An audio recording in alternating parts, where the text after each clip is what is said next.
নমস্কাৰ, আপোনালোকসকলক স্বাগতম জনাইছোঁ অসম ফিচাৰ ইউটিউব চেনেললৈ। আশা কৰোঁ আপোনালোকৰ খবৰ ভাল। তো Srimanta Sankardev university of health science চমুকৈ SSUHSৰ ফালৰ পৰা এটা ভাল খবৰ আহি গ'ল। Srimanta Sankardev university of health ছায়েন্সৰ ডিপ্ল'মা বা ডিগ্ৰী পেৰামেডিকেল কৰ্চৰ কাৰণে যি এণ্ট্ৰেন্স এক্সাম হৈছিল তাৰ ৰিজাল্ট মুকলি হৈ গ'ল। তো এতিয়া অফিচিয়েলি ইয়াৰে ৰিজাল্টটো আহি গ'ল। তো আপোনালোকে কেনেকৈ ৰিজাল্টটো চেক কৰিব সকলোবিলাক আপোনালোকক এই ভিডিঅ'টোত জনাম। তো ভিডিঅ'টো স্কিপ নকৰাকৈ সম্পূৰ্ণকৈ চাব। তো আপোনালোকৰ যদি পেৰামেডিকেল এণ্ট্ৰেন্স এক্সাম দিছিলে তেনেহ'লে ইয়াৰে ৰিজাল্টটো আপোনালোকে চেক আউট কৰি ল'ব পাৰিব। তো আপোনালোকে যদি চেনেলটোত প্ৰথমবাৰৰ বাবে আহিছে তেনেহ'লে ছাবস্ক্ৰাইব কৰি থকা বেল আইকনটো অন কৰি থৈ দিব আৰু আমাৰ হোৱাটছআপ আৰু টেলিগ্ৰামৰ গ্ৰুপত জইন হৈ ল'ব, লিংক ডেছক্ৰিপশ্যনত দিয়া থাকিব। তো যিটো ৰিজাল্ট আছে সেইটো আপোনালোকে SSUHSৰ মেইন ৱেবছাইটতো চাব পাৰিব আৰু আমাৰ ৱেবছাইট eduasamplas.com চাব পাৰিব। তো আপোনালোকে গুগলত eduasamplas.com চাৰ্চ কৰাৰ পিছত এনেকুৱা ধৰণৰ ইণ্টাৰফেচ আহি যাব। তো ইয়াৰে ৰিজাল্টটো জুলাইৰ 28 জুলাই তাৰিখে দিয়া হৈছে।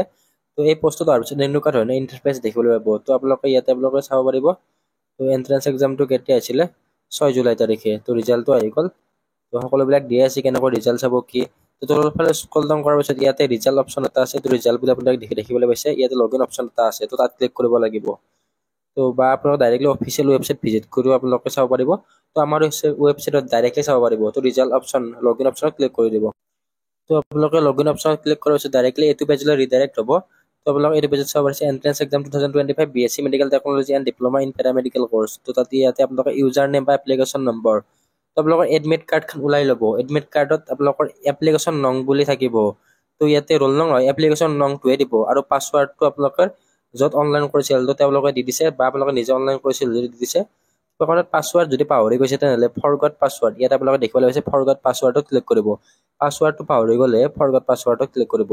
তাৰপিছত ইয়াতে এপ্লিকেশ্যন নং বা মোবাইল নম্বৰটো আৰু ডেট অফ বাৰ্থ ইয়াতে পাছৱাৰ্ডত ক্লিক কৰি কিনে আপোনালোকৰ পাছৱাৰ্ডটো পাব পাৰে। তো পাছৱাৰ্ডটো আপোনালোকৰ টেক্সট মেছেজত গুচি যাব ফৰগট পাছৱাৰ্ড মাৰিলে।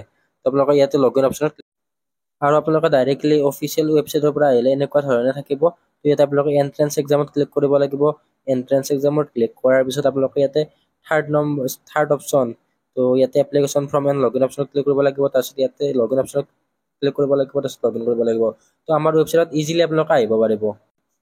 তো লগইন অপশ্যনত ক্লিক কৰাৰ পিছত এনেকুৱা ধৰণে আহি যাব। তো ইয়াতে এণ্ট্ৰেন্স এক্সাম এইবিলাক থাকিব আৰু হোম থাকিব তলত স্ক'ৰ কাৰ্ড বুলি দেখিবলৈ পাইছে। তো আমি এখন দেখাই দিম আপোনালোকক স্ক'ৰ কাৰ্ডখন। তো আপোনালোকে ইয়াতে চাব পাৰিছে এইফালে ব্লাৰ কৰি দিয়া হৈছে নাম চাম এইবিলাক। তো স্ক'ৰ কাৰ্ড ইয়াতে দিয়া আছে। তো আপোনালোকে ইয়াতে নিউ অপশ্যন ইয়াতে ক্লিক কৰিব লাগিব।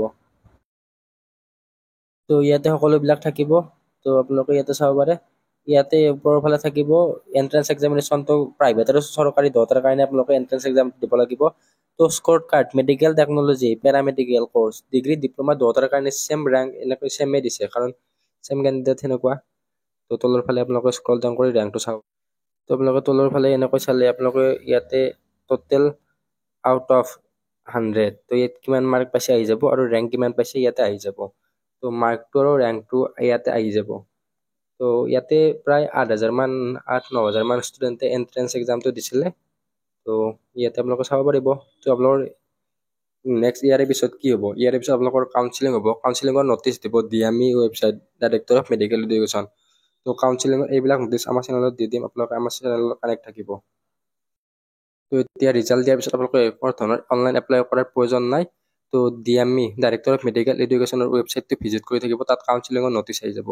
তো বাকী কাউন্সিলিঙৰ ওপৰত এক্সট্ৰা ভিডিঅ' বনাম আমাৰ লগত আপোনালোক কানেক্ট থাকিব। হোৱাটছআপ টেলিগ্ৰামৰ লিংক ডেছক্ৰিপশ্যনত দিয়া আছে আৰু আপোনালোকে আমাক ইনষ্টাগ্ৰামৰ জৰিয়তে কিবা সুধিব লগা থাকিলে সুধিব পাৰে। ইনষ্টাগ্ৰামৰ লিংক ডেছক্ৰিপশ্যনত বা কমেণ্ট বক্সত দিয়া থাকিব।